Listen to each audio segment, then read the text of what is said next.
tell people America comes from the prefix AME in Amexem and the suffix RICA in Africa, because this land was called Amexem and Africa. I want to see some proof of that. That has to be written down somewhere for me to see in a book. Well, it's common sense. A prefix is AME. It's an example of a prefix. RICA is an example of a suffix. And those two things put together made up America. But this land is really Amexem. Like, it's really Amexem. It's not even Africa. Northwest, southwest. And our portion is north, west Amexem.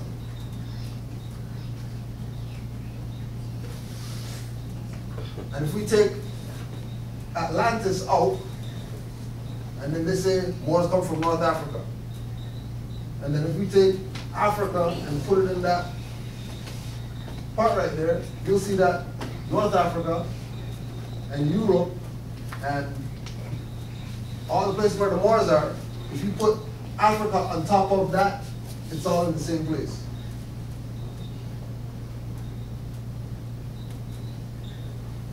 If you cut out that thing of Africa and Europe and Asia Minor and you put it over North America, you'll find out about the Moors in the north, the region of East Asia, which Africa is really Asia. Africa, South Asia, Asia Minor, and then Upper Asia. Like, Asia Minor is not just that little piece right there.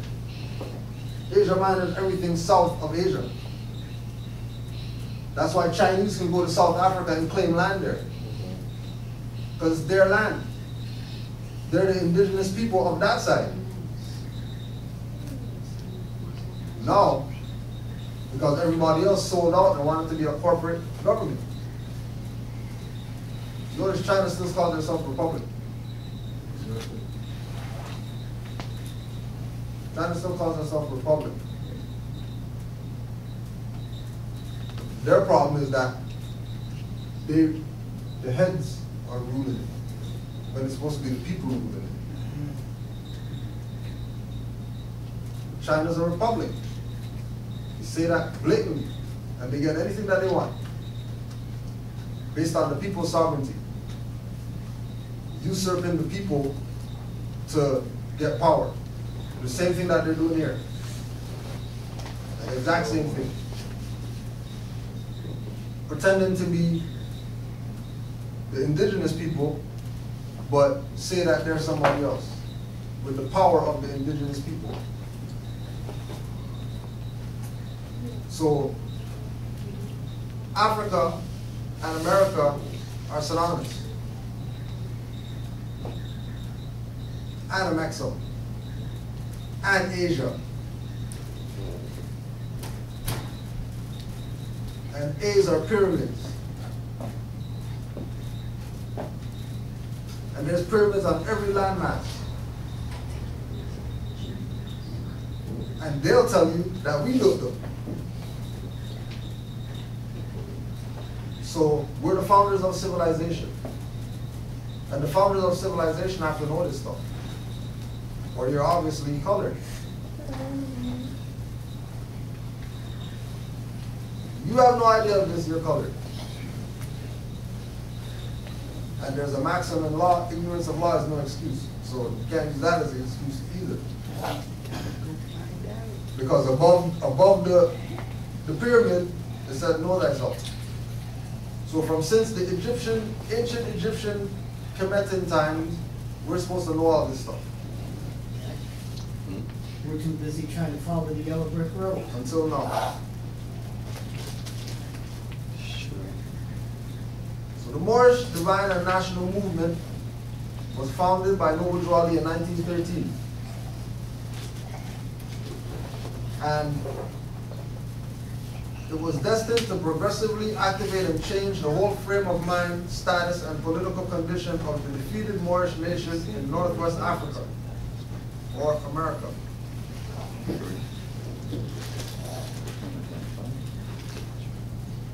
So January 18, 1929, 6 months before the assassination of Noble Drew Ali, he wrote a letter saying, this letter has to be proclaimed at every meeting. And this is an excerpt of the letter. I'm glad to know that I have a few faithful Moors among you all, and I desire for them to know the truth and the divine truth. There is a host of jealousy about me and the movement now by some of the same people of our side of the nation that claim it was only a joke and unreal.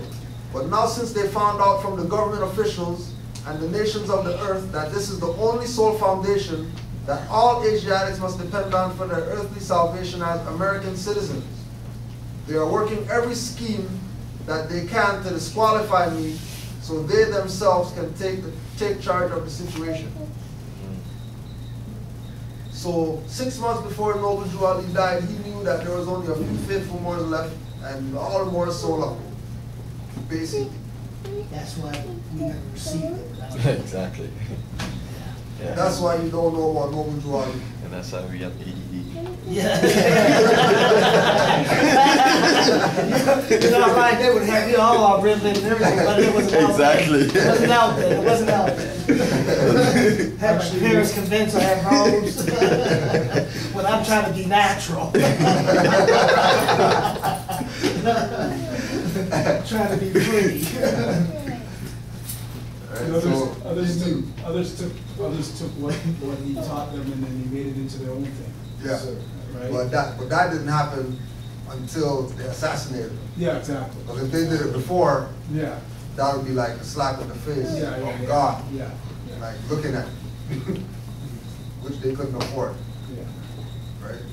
So he knew that, and in the same information about with his literature, it talks about him knowing that there's poison in his food, pushing his food aside. Telling Moors in their face, I know you guys are doing it, huh? Don't think that you guys are going to get away with something. Because he was a prophet. People think that, yeah, he's a prophet, but, whatever. Then they go off on some tangent. Oh, yeah, you can look up prophet. See what that is. Yeah. Right? So that was supposed to be proclaimed at every meeting. Right? No.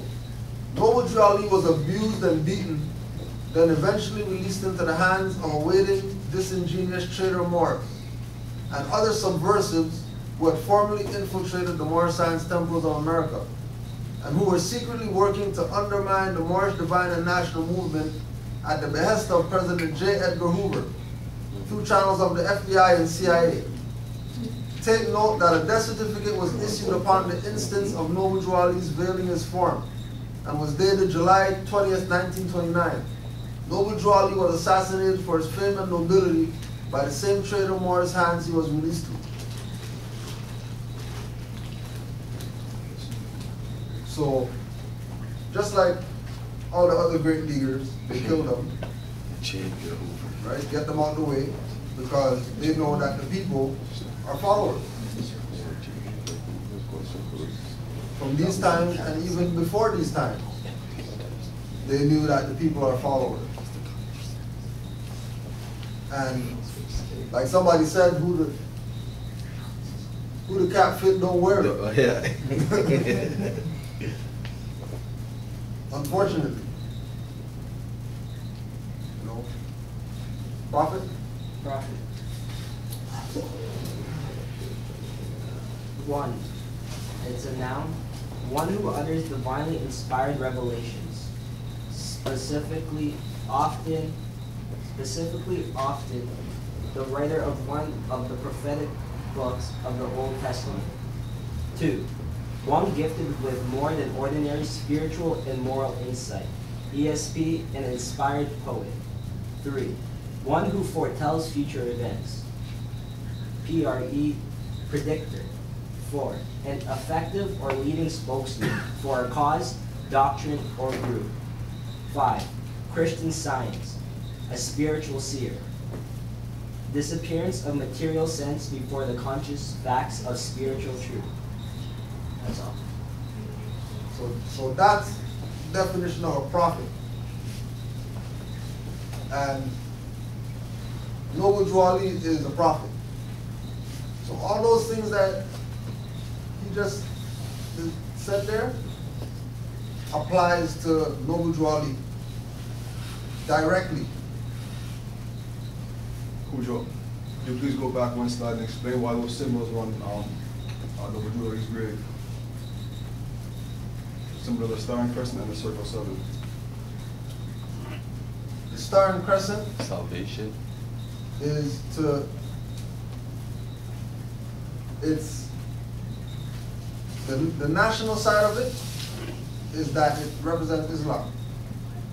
The divine side of it is that it represents the mother and the son.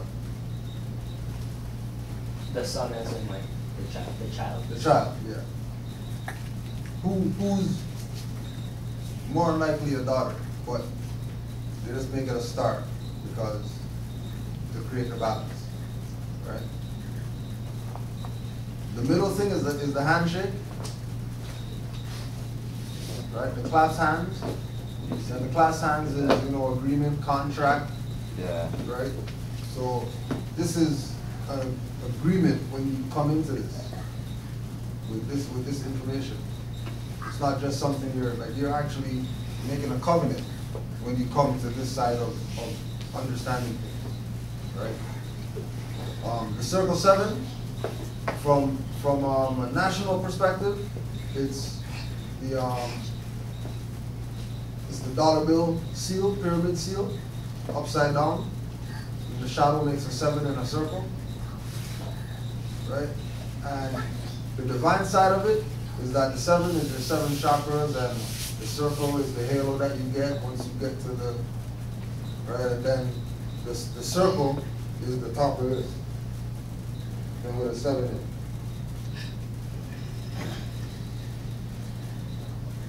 Right? And then it says Noble Drew Ali, 1886, 1929, the prophet. Why didn't they use his proper person?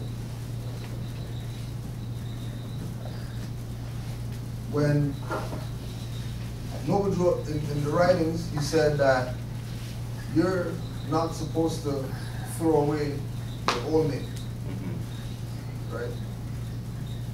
When you correct your position or your status, you're going to need a corporate arm to deal with the corporate that's out there. Yeah. So,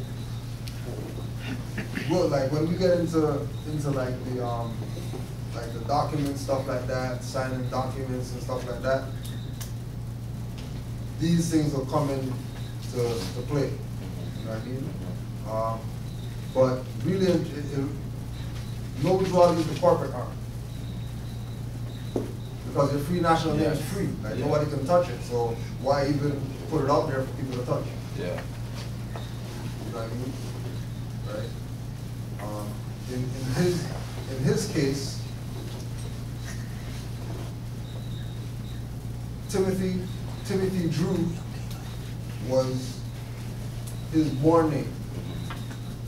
And then he nationalized the Noble Drew Ali. And then Sheikh Sharif Abdul Ali is the free name, because Drew is a European name. Yeah. But it's not like he missed a beat or whatever. He knew exactly what he was doing. It's just that what he told to the disciples want to run off, write their own books and say that they did something. Put themselves in the story. when they didn't do anything.